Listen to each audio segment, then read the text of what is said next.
Hello everyone, Jason Alea back here again, and today we're going to be talking about Dragon Ball Z. This is a sequel series to the original Dragon Ball and picks up years after the 23rd Tenkaichi Budokai. Goku has now made a family with Chi-Chi, and they both now have a son named Gohan. But when a mysterious alien comes crashing down to Earth and kidnaps Gohan, he must team up with Piccolo in order to save his son. But then they eventually find out that more Saiyans are about to arrive to Earth in order to retrieve the Dragon Balls. So Goku, Piccolo, Gohan, and the rest of the Z fighters must train as hard as they can before the Saiyans eventually arrive. Now what I love most about this saga was how it does escalation. This review is going to contain spoilers, so if you don't want to be spoiled of anything Dragon Ball related, this is your warning. Now, Dragon Ball starts off with Goku and Piccolo Jr. fighting off against Raditz, and while nowadays he's not the strongest character, back then he is proven to be a formidable threat. Piccolo and Goku's last battle was very brutal. But in this battle, it took them everything that they had to try and beat this guy, to the point where eventually Goku had to give up his own life. Now, in the middle of the battle, when Raditz kidnapped Gohan and put him in the space pod, he finds out that his power level is pretty high. But then that power level risen even higher when Gohan can't take seeing his father getting beaten up, and so was able to land a pretty lethal blow on Raditz. And when Raditz was able to be defeated by Piccolo with his special beam cannon, Piccolo decides to train Gohan in order to prepare for the next fight. Goku doesn't want to be revived just yet because he needs to get to King Kai's place in order to get even more training that can help him with his fight against the Saiyans. And Kami was able to arrange that meeting, and so Goku needs to run Snake Way in order to get to King Kai. This is where a lot of other stuff comes up. Some snake ladies play Russian roulette and try to eat Goku. I'm not sure literally or sexually, it's a bit confusing, but they just want Goku there. Goku falls into hell at one point, and it was a really fun jogging trip for him. And when he eventually does reach King Kai, he learns a lot of new tricks and has come to find out that this Kai is quite the funny lad himself. And I love their bickering back and forth with each other, especially considering that Sean Schemmel, who plays both King Kai and Goku, has to bicker with himself. There's just a lot of good stuff, and there's a lot of great humor within those dialogue moments, and he received quite a bit of training. Some are not shown here and are left as the prize for the eventual battle, which I pretty much liked. After Gohan's training with Piccolo, it becomes brutal.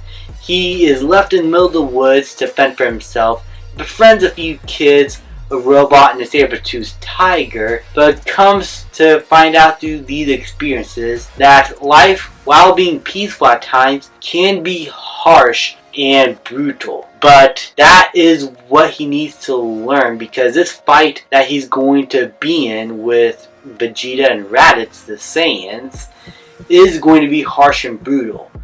And so when he eventually arrives home all by himself, after everything he's been through by himself, he decides to not go home and continue his training with Piccolo, determined to reach a higher power level and become stronger than he is now in order to save the future he longs for. This was a great filler arc that well developed the character of Gohan into someone who is now determined to reach heights greater than he could ever imagine. And the Z warriors like Tien, Yamcha, Krillin, and Chaozu also get some training from Mr. Popo in the hyperbolic time chamber, where they are simulated in planet Vegeta to try and fight off against all the Saiyans that will eventually come down to Earth, which is not the amount shown in this simulation, it's just the 2,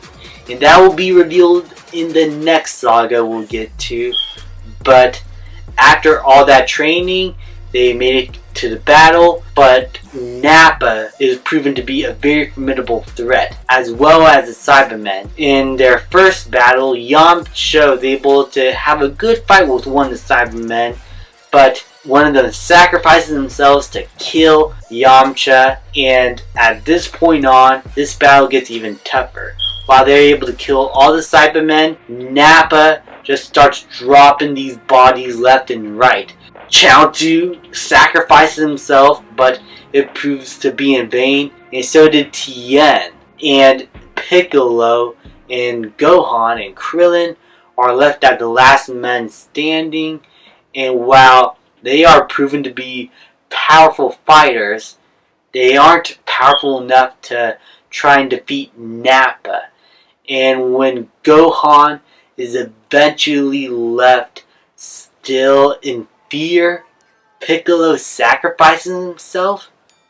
Something I forgot to mention, throughout the training period that Gohan and Piccolo have been through, Piccolo starts to receive a bit of empathy from Gohan. He treats him like a friend, which is unexpected for Piccolo. And so Piccolo, in his own way, shares those same feelings back at Gohan to try and help him reach that higher level. They both become closer together as friends, which then eventually leads to Piccolo sacrificing his own life to try and defeat Nappa and saving Gohan. But again, that's proven to be in vain, and he is eventually left dying, with his last words being a sort of reconciliation within himself and telling Gohan that he's the first friend that he has ever had. That was a very emotional moment and a great character arc for Piccolo to go through. Now with Krillin and Gohan being the last men standing, Goku was able to arrive on time to try and defeat the Saiyans and is able to take down Nappa pretty quickly. And this is where we get this famous line. It's over 9,000! 9,000! Which sets the stage for the next battle to occur with Goku and Vegeta fighting head on. This battle is epic, the animation is beautiful, the Kamehameha blast against Vegeta's Gallic gun is some of the most epic Dragon Ball fight sequences I've ever seen. And the Ozaru emerging from Vegeta and showcasing that this power that Goku had as a kid turning into a great ape was something that was inherited by his race, and that led him to discover that he was the one that actually killed his grandpa. And this form that Vegeta takes a very hefty toll on Goku and left him pretty bruised up to the point where now his friends need to do whatever they can to try and help save Goku. And Yajirobe, of all people, was the one who was able to get a few good hits on Vegeta by cutting off his tail and his armor in the battlefield, proving that even the smallest and unusual of all people can rise up to the occasion to defeat a greater evil. And this leads to Vegeta losing his mind and is running out of tricks to try and defeat these guys. And once Gohan was able to become an Ozaru as well, he was able to defeat Vegeta, and he eventually had to retreat. Not until Krillin had to come out of nowhere and tried to kill Vegeta, but Goku wants Vegeta to live actually. And so he tells Krillin to let him go, because he wants to fight him another day. Not just because he wants to show mercy, but because he feels like Vegeta is that opponent that can help better himself as a warrior, which will then begin a great rivalry between these two characters that will lead on even to this day, with these two characters constantly trying to one-up each other, spar with each other, and train each other to get better and better and become even stronger warriors. And Vegeta has been let go, the battle is won, and while many lives were lost, that sets the stage for the next arc to occur. Now, as I said before, what this arc does really well is escalation. From the first few episodes, the escalation just gets higher and higher and higher, and then never lets up until the very end of the fight. This is a saga where it's unpredictable as to who's gonna die. So many lives were lost, and because Piccolo also lost his life, the Dragon Balls of Earth are pretty much useless. So that means that a lot of these deaths, at least in this point of the story, is pretty permanent. So Goku, Krillin, and Gohan being the last ones left, including Yajirobe, who is also in the battlefield, it proved that this is now a series where it's just going to get darker, a lot more brutal, and unpredictable. And that is what this saga does really well. With great animated fight sequences that still hold up to this day, with fantastic cinematography and animation. The fight sequences here are just beautiful to watch. The characterizations from everyone, especially the character growth that Gohan and Piccolo go through throughout this arc, is very compelling, and I love seeing these two together grow with each other and become closer as friends, and Piccolo was able to have a change of heart. Goku learning a few new tricks like the Kaioken is awesome, and his spirit bomb that he gives to Krillin is another fun scene that I love watching all the time. This entire saga has everything you want. A compelling story with escalated stakes, with each episode going up and up and up, and it never lets up. The characters are engaging, the voice acting is great, just everything about this saga was fantastic. Vegeta as an antagonist is absolutely ruthless. I love how he has a really cocky attitude and thinks of himself as above everyone on this planet. Not until Goku gives him a reality check.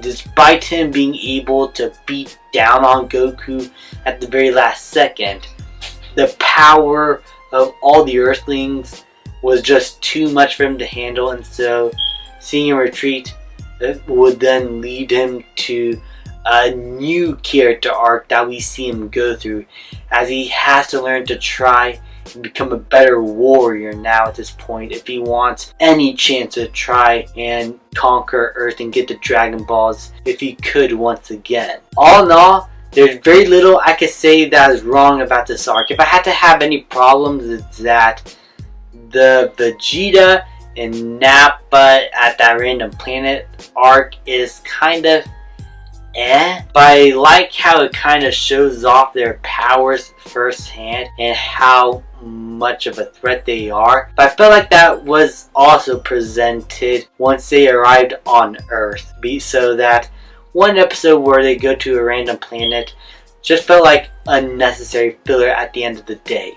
But the rest of the filler actually helped progress the story along, or they were very entertaining filler episodes. Overall, the filler here is not excellent top tier episodes, but for the most part they progressed the story along nicely and actually developed some of the characters pretty well. Overall, the Saiyan Saga of Dragon Ball Z I consider to be one of the best sagas in all of Dragon Ball, and I'm going to give it an A+.